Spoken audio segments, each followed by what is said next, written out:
The biggest one I think the biggest one that everybody kind of saw in the newspaper was 1838 down by HEB. Yeah. 1838 had some significant water in there, and I think their first Facebook post was, "We're not sure how long we're going to be closed, but it's going to be until after Christmas, likely until after Christmas." Within 3 weeks they were open. They just had a ton of folks that came in and did a lot of work. I had lunch there the other day with a developer out of San Antonio. Yeah. That is a very good friend of mine. We were friends back in our Air Force days. Anyhow, we're having lunch, and he says, "Well, how much damage was done?" I said, "This is one of the buildings that was damaged." And he started looking around, and he goes, "They would have no idea that there was any damage to sheetrock or anything else inside of here."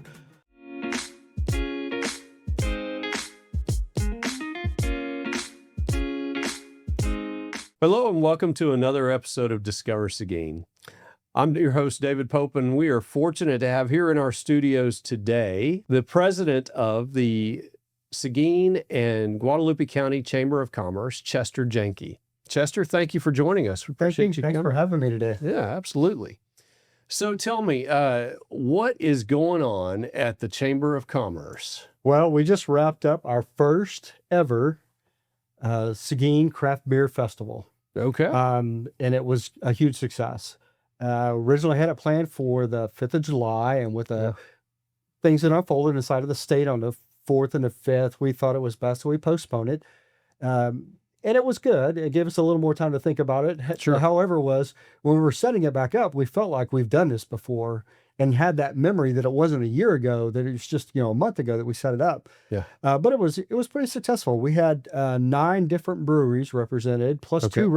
two local representatives of brewers, and represented about 27 to 29 different craft beers. Different craft beers. All right. Then we had 2 of our local wineries that were there. So, but everybody really came because we had, in the VIP area, we had mini barbecue.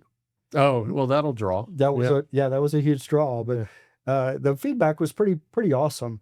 We're in that season where September, October is pretty busy for the chamber. September is that month where we have our annual banquet, and that kind of signifies the end of a term for our chairman, our chair of the board. Okay. And our chair-elect comes in. Then that first week of October, they kind of switch that over. The ceremonial gavel change is taking place at that September 17th event. So we're gearing up for that right now. Next week, we've got a sold-out event with State of the City with our city mayor that everybody loves, Miss Donna, and our city manager, Steve Parker. Yeah. They're going to give us an update on just about anything that they wanted. Anything Seguin, if you will, from Chick-fil-A to Academy to what's coming next, how well we've done. The ladies in the office produce a publication for that. That's awesome. It's got more stats in it than what your average reader is going to read through, but it's a great resource for those folks that are looking at the Seguin community for either future business or they're moving here. So what is the date of that event? That is next Wednesday, the 2nd of September. Okay. And it is sold out. Yeah. I think we had a couple of extra tickets, and those went this morning. So it's awesome. Completely sold out now. But it's grown year over year. I think last year we had about 180, 190, and we're at 232 this morning. Okay. So that's a pretty significant growth in that luncheon. So, there's always something going on at the chamber. It just always seems like it's busy. It seems like with the growth that we're having inside of the city, we're seeing more folks that are inquiring about just different types of services that the city has, different types of shopping locations, what is available inside of Seguin. So we had a conversation, I guess it's been probably 2 years ago, about we were using some antiquated software. This software, the joke inside of the office, and it's not very far from the truth, was it's the same software that Noah used to make sure that he had 2 of each of the animals on the ark. So it's prehistoric. So we've upgraded to something that's a brand new database, and inside of that database is a ton of AI. Okay. So that AI is a whole lot smarter than what we are. It picks up on things such as a business that's not getting quite the website hits that it should. and it puts that back up at the top, and it helps kind of push those businesses that are chamber members into that where they're seeing a little bit more movement in their web area. Okay. The interesting part about it is in our old software, each member monthly averaged about 1.3, 1.5 hits per month. So Okay. 1.3 went to, you, 1.3 went to somebody else's Sure. average. We're seeing that average right now hit 3.79. Oh, wow. And again, I think it has something to do with the AI, but I also believe that it also has something to do with the growth that we're seeing. Yeah. So it takes those that are falling below that average and it kind of pushes those back up into that. So if you're on a chamber website and you search for insurance, Right. you may get insurance agents, but you may also get, hey, by the way, we have this boutique shop. It'll just kind of Okay. throw those in there just to add fuel to the fire. And what we're tracking right now, which is the interesting part about the AI, is that those members that are just kind of that one-off that they're putting in that list Yeah. generate 4 or 5 more clicks. So we're seeing them go into the chamber wow. website a little bit deeper. So again, it's a good for all the members that we're doing. And besides that, it's a very modern look now from Okay. what it was before. So we're past that transition. We started that in January, February timeframe. Yeah. And that's why all of us at the chamber had no hair and gray hair all at the same time. We got over that point and it just seemed like everything has been, we have a few bumps in the roads here and there, but I mean, by and large, it's great for the members on the outside. Inside, we, create new processes or have new processes that are given to us. But anyhow, it's busy at the chamber. I mean, it just seems like the more time we spend on trying to, I'm going to say, push our members to where they're seeing it on the outside, whether it be through the directory, through the map, or through our website, the more we're getting interaction throughout. Not just Seguin, not just New Braunfels, not just the region, but in that mega region from San Antonio all the way to Austin. And we've also seen an uptick of those folks from Houston. So that's good when you're able to cast a net, if you will, Sure. into, 2 huge markets, the Houston market and then that San Antonio mega region for folks that are here in Seguin. And we're definitely seeing that in some of the data that we're collecting as well. So you talk about, you got kind of hit on a couple different areas there, right? I mean, one is obviously, providing information and providing venues for the dissemination of information about the city, about, the growth and everything else that's coming here. And then also kind of pushing your chamber members and promoting them within the community at large. And I guess probably the other component, right, of chamber work really is advocacy, right? It is. Advocating for those business members and their interests with, county, city, state officials. Tell me a little bit about, the Seguin Chamber's work in that area. Sure. It's a legislative year, so Yeah. it's kind of an oddity for me to be in the office 5 days during a week during a legislative year. Typically, I'm up in Austin for at least one, Okay. talking to our legislators about just different pieces of legislation that are being proposed. Had the opportunity to testify on a couple of different bills this year that are good Okay. for small business. Yeah. Both of them made it through. Both of them are signed. Both of them are law, which is good. There's a couple of other areas inside of the legislature this year with that special session and with the floods that occurred on July 4th and a loss of life and et cetera, that the governor put into the special session, which was, flood warning systems. And then the secondary part of it, and this is where we pushed pretty hard from the Seguin Chamber, was the relief funds or some sort of a low cost, low interest loans for small businesses that were wiped out during the flood that were Right. trying to get restarted. But really and truly what our focus on right after the flood was, and again, we didn't lose focus on those folks that we lost, the businesses that we Sure. lost, but the ones that were quick fixes, so we could go in and rip some sheetrock out, do some mold abatement and put the sheetrock back on and they're open for business. Those were the ones that we really and truly kind of concentrated on. The other part of it was that we wanted to make sure that those businesses had operating funds for that loss of time that they were down to where they were, just didn't have a flat year. So those were 2 things that were on that legislative agenda that that is in that special session that has been debated back and forth. It's passed the House, going over to the Senate, and it had 16 senators that were co-authors of the bill. So again, I believe it'll pass, but again, I think that's huge for the small businesses that are out there. And I'm talking small businesses as 250 people or less. Right. So it's not your, mom and pop. It's all of those businesses that are 250 or less. Yeah. So that's significant for a lot of those hill country businesses that are out there. We helped advocate for that and made sure that we had some of the best data that there was in the world. The U.S. Chamber gave us access to some databases and some GIS maps and ArcGIS type systems, where we were able to take a 4-mile swath through the center of the riverbed and take all of those businesses that may have been damaged and contact them. So that was huge. Now we've got some good data of how many people had issues, had water, had, whether they're still standing or they're not. That in itself, I think, was one of those, we were trying to eat an elephant. So when we split it up amongst 4 of us, and split the different towns up, we were able to get that done in about a 2-day time period. And I think that data that we collected from that was the key component of getting our legislators to understand what that impact was. Okay. The other part of it was we were taking your type B economic development corporations.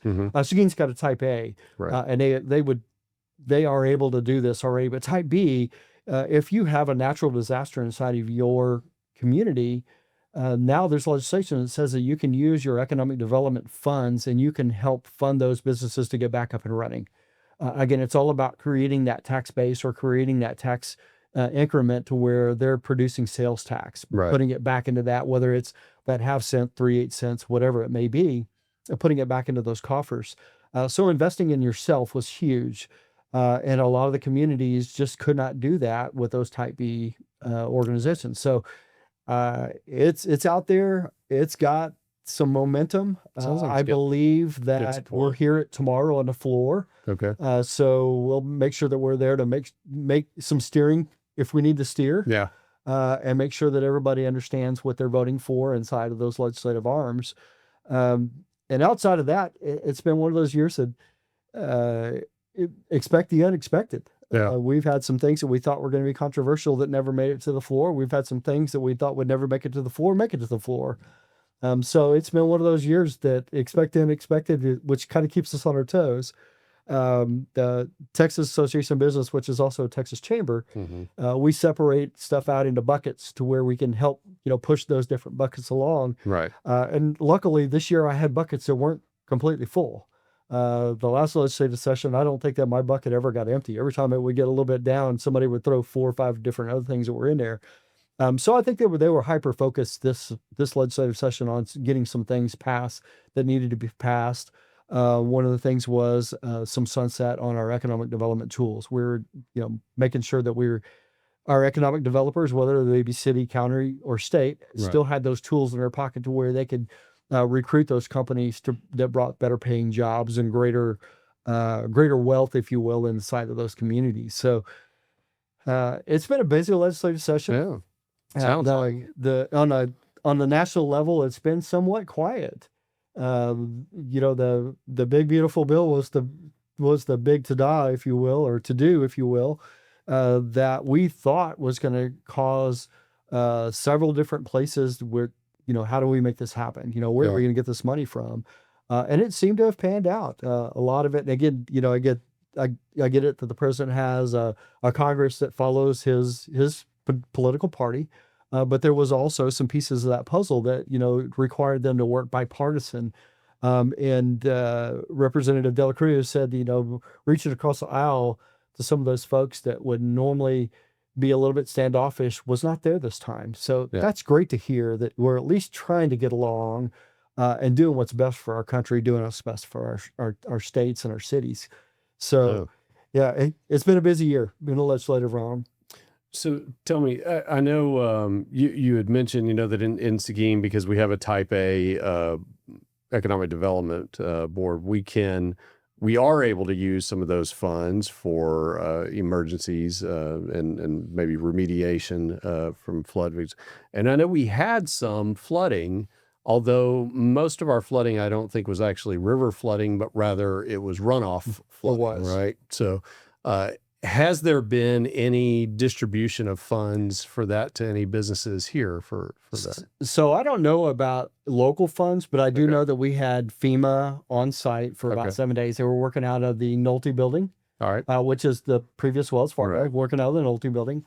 And actually, Anna stopped by just today and popped her head in and said, "Hey, I'm still here from the SBA. If you need something, we're going to ask for a 60-day extension for some of those businesses that may not have all of their needs met, or Yeah. they didn't have all the receipts that were ready to submit, or whatever that may have been." So, we'll support that. And I definitely made sure that we were on her checklist. If you need somebody to help you Sure. push that along, let us do that. But when FEMA and SBA came in, they had about a total of 100 folks that they saw. wow. Not all of those were businesses. There was a lot of those that were homeowners and et cetera. So again, I think there was some help that was brought along, and kudos to the city for kind of jumping into that. The day that we met to talk about how we were going to make FEMA a home inside of the city, or where we were going to put them at, there were already some ideas to put them into.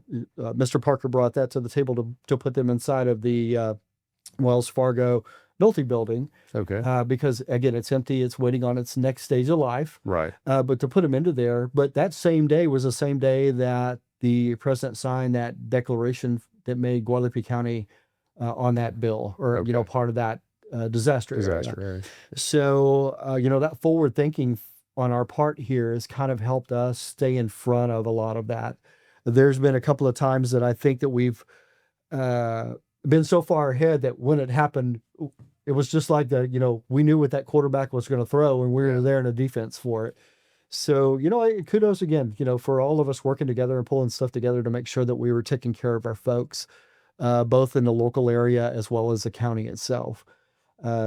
There were some businesses that did have some pretty substantial damage to them, and again, they're rebuilding and recovering from it. Yeah. What's the status on those? The biggest one I think the biggest one that everybody kind of saw in the newspaper was 1838 down by HEB. Yeah. 1838 had some significant water in there, and I think their first Facebook post was, "We're not sure how long we're going to be closed, but it's going to be until after Christmas, likely until after Christmas." And within 3 weeks they were open. They just had a ton of folks that came in and did a lot of work. I had lunch there the other day with a developer out of San Antonio. Yeah. That is a very good friend of mine. We were friends back in our Air Force days. Anyhow, we're having lunch, and he says, "Well, how much damage was done?" I said, "This is one of the buildings that was damaged." And he started looking around, and he goes, "They would have no idea that there was any damage to sheetrock or anything else inside of here."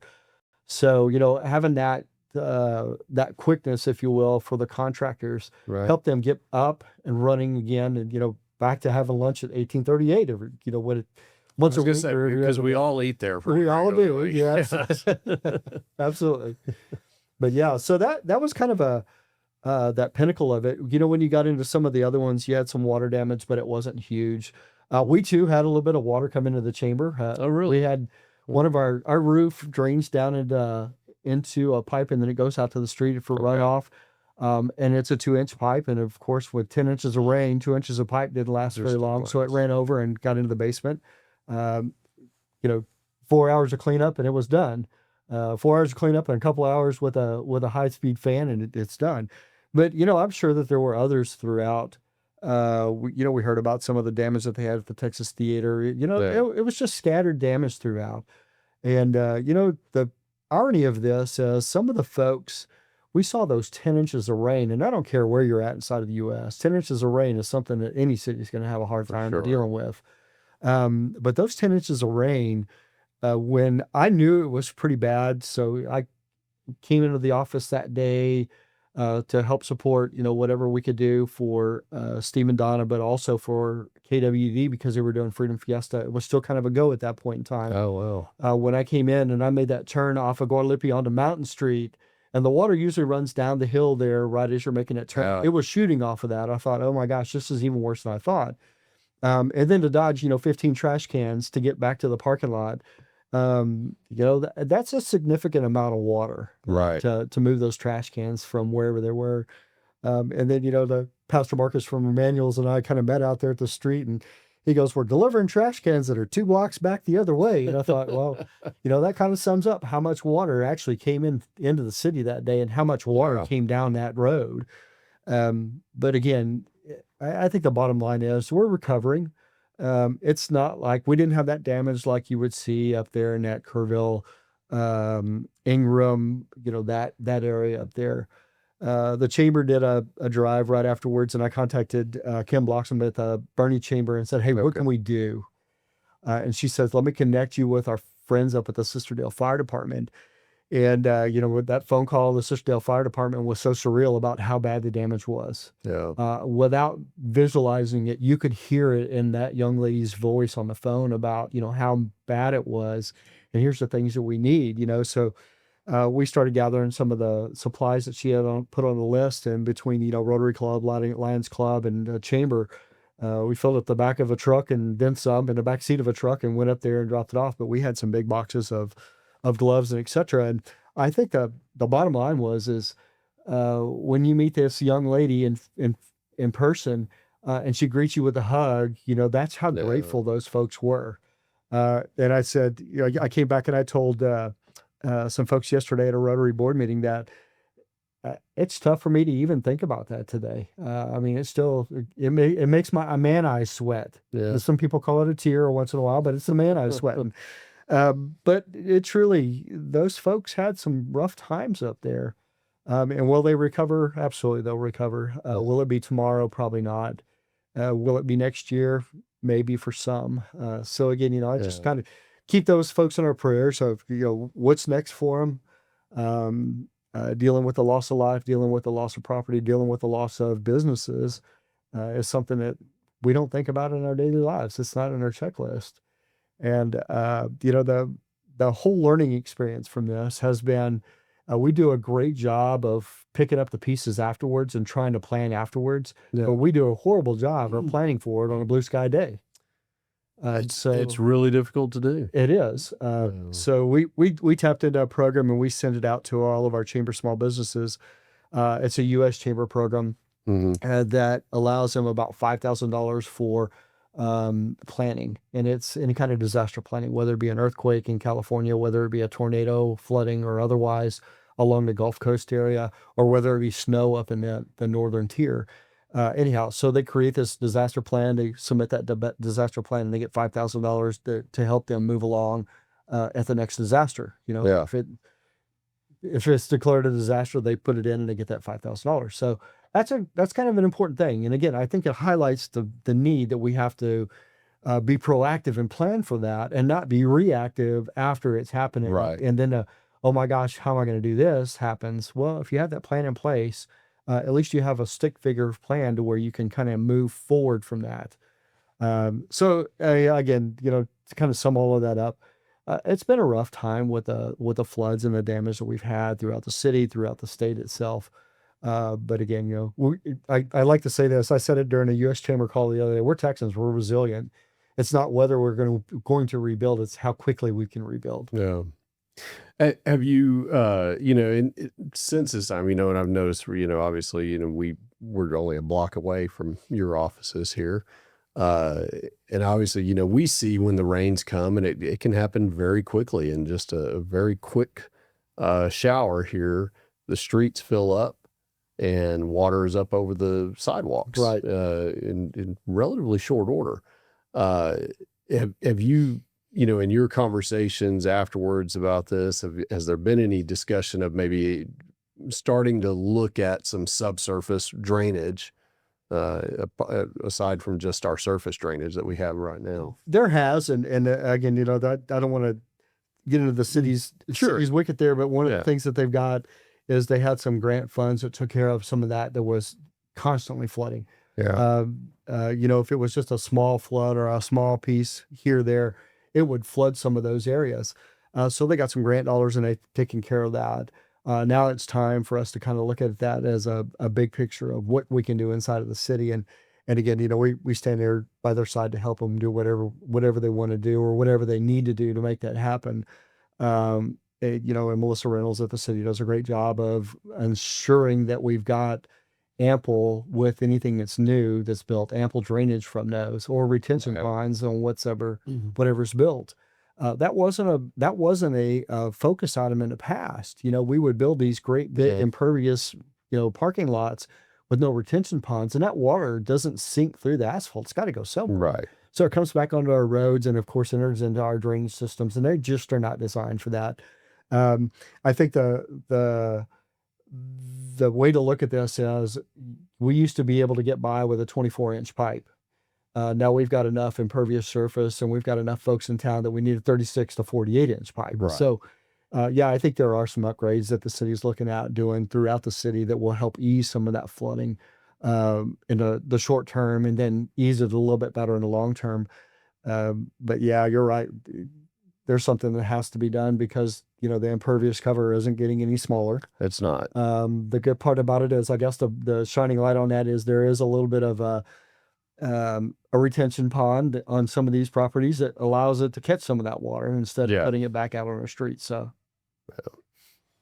Yeah. Although that certainly adds significant cost to development. Oh, it absolutely does. Right. So, and it's painful to pay for a hole in the ground. Well, right. Yeah. And I think that's one of the things that, when I started out doing the economic development thing, the cost of that property for the parking lot is the same as the cost of the property where the pond's at. And it surely costs the same amount of money to put a retention pond out there that you can't do anything with except for catch water. So yeah, you're exactly right. It's not one of those things that you can say, if a developer's coming in and they're thinking they're going to develop 100 acres, it's probably only to be 90. Right. Because they're going to have some sort of retention there. They're going to have some sort of sewer line or some way to remove some of that water. So again, eating that 10 acres or, however they figure that in and make that delta go away, that I'm using 10 acres that I can't use. I get it. It's a tough sell. Yeah. It is part of doing it, right? It is. And we, there's a lot of things that now we kind of take for granted, right? As things that we do just always to prevent disaster and whatnot. And this will become one of them. And it has rapidly over the years become just something, it's just ubiquitous to the development now. Right. They have to do retention ponds. But it doesn't, I think it's probably, usually for smaller lot folks where one, you run into the problem of whether it's usable then or not.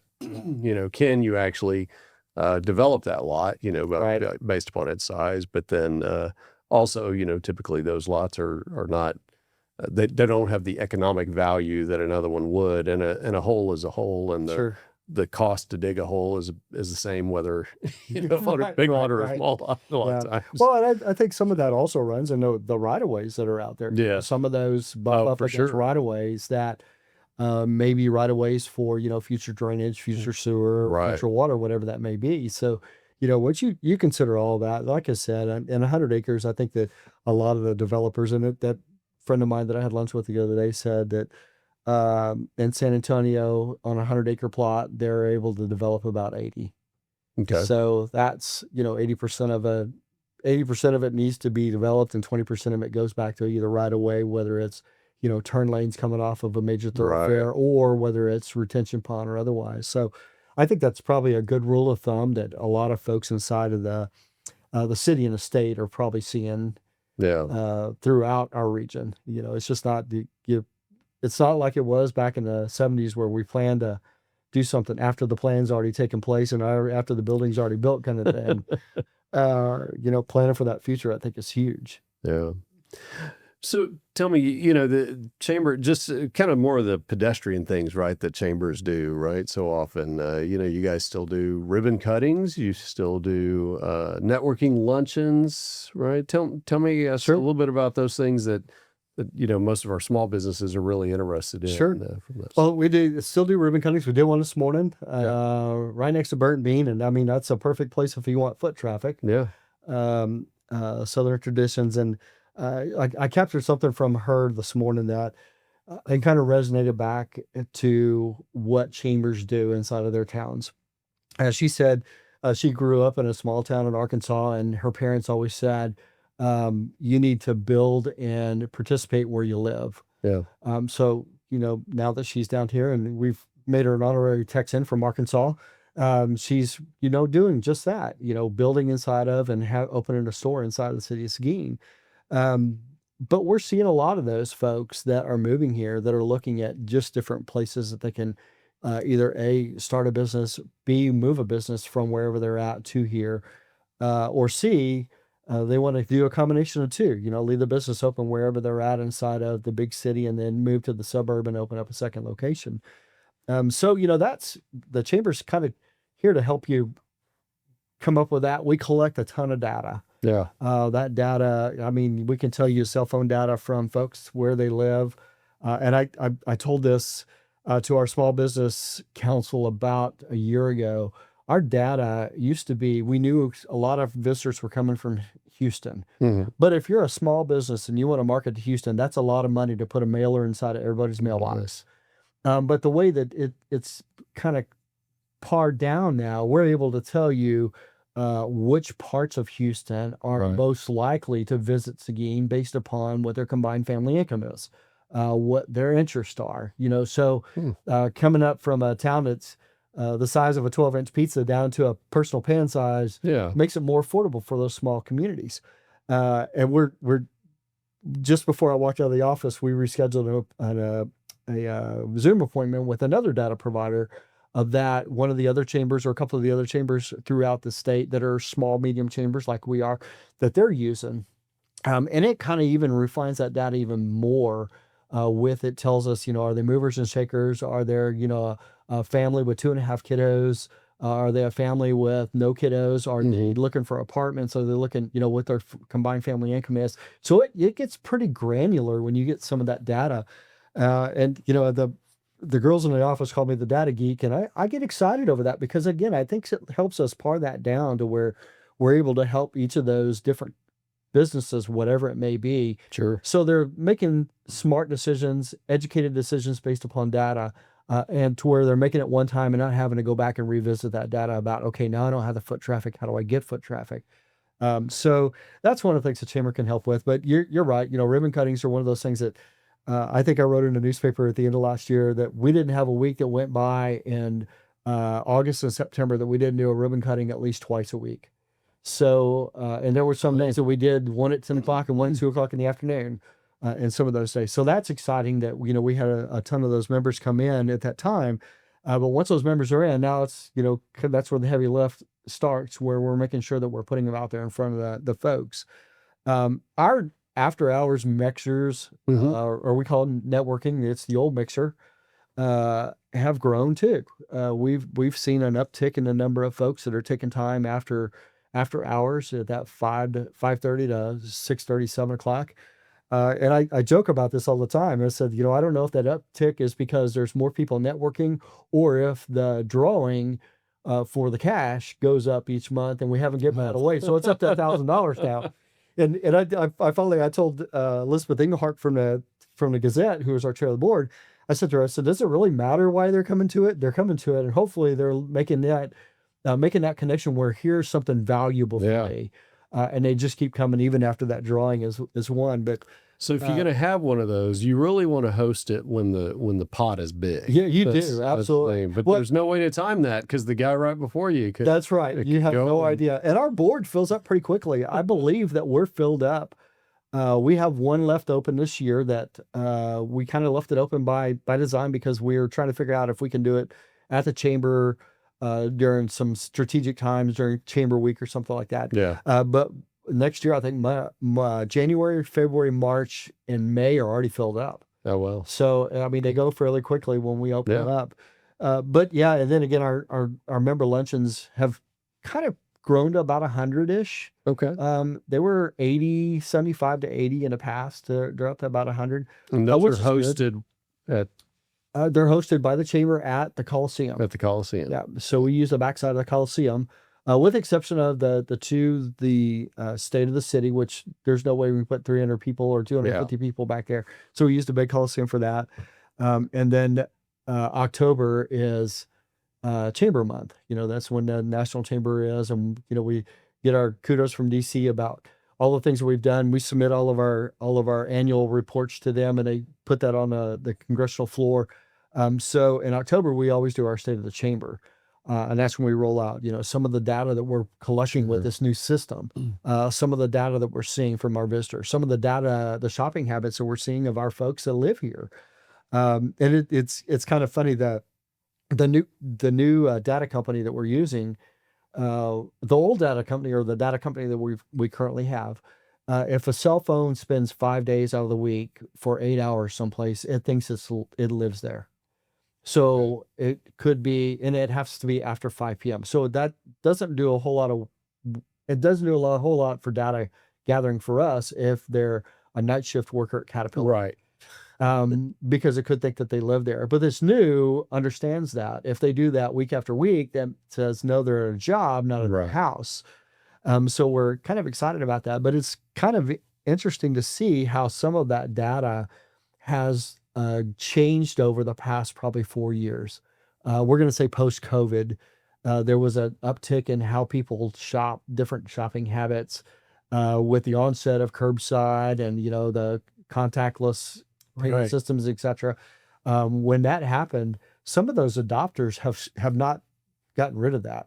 No, they have not. It's if you look at the generation, the age group and the generation that says, if I don't have to go into HEB and buy stuff that I really don't want, but it's on the shelf and I see it and now I want it, that still use curbside, it's crazy. Who would have ever thought that would be the kind of the hip thing to do?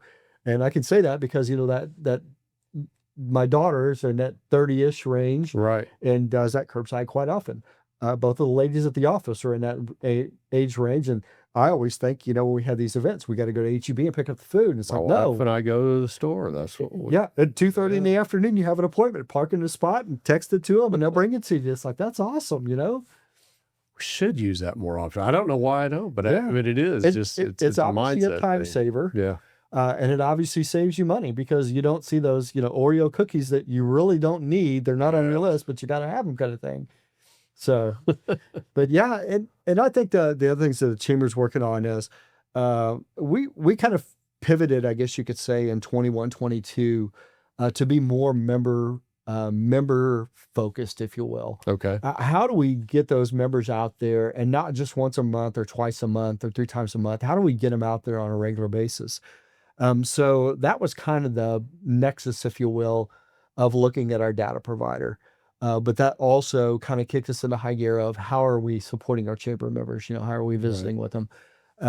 We've got an awesome ambassador group that goes out and visits with just chamber members, whether they're at the end of their first year or whether they have one that's in 5 years or 10 years. Sure. And it's kind of interesting. We report the number of chamber members that we have that are in the chamber for 1 year or greater than 1 year, 5 years, 10 years, 20 years, 50 years, and etc. And our joke is we've got one of the longest running chamber members inside of the state of Texas. Oh, with CMC. Okay. So, and they've changed names over the years, but Sure. they've always been, the same, CMC kind of thing. So we joke about it with the city of Fort Worth because the stockyards are a little bit older than what they are. And I said, one of these years, the stockyards aren't going to pay their dues and we're going to be able to overtake them. But, I don't think that they would ever let that happen. The Fort Worth Chamber president would probably just pay that on their behalf to keep that going. But it's interesting to know that there's been chamber members for that long. Yeah. And they've found value in a chamber for an extended period of time. So that's awesome. Yeah, it is. Well, Chester, I really appreciated you coming and visiting with us to tell us about the chamber and tell us what's going on. Are there any other events that you think you should let us know about ahead of time here?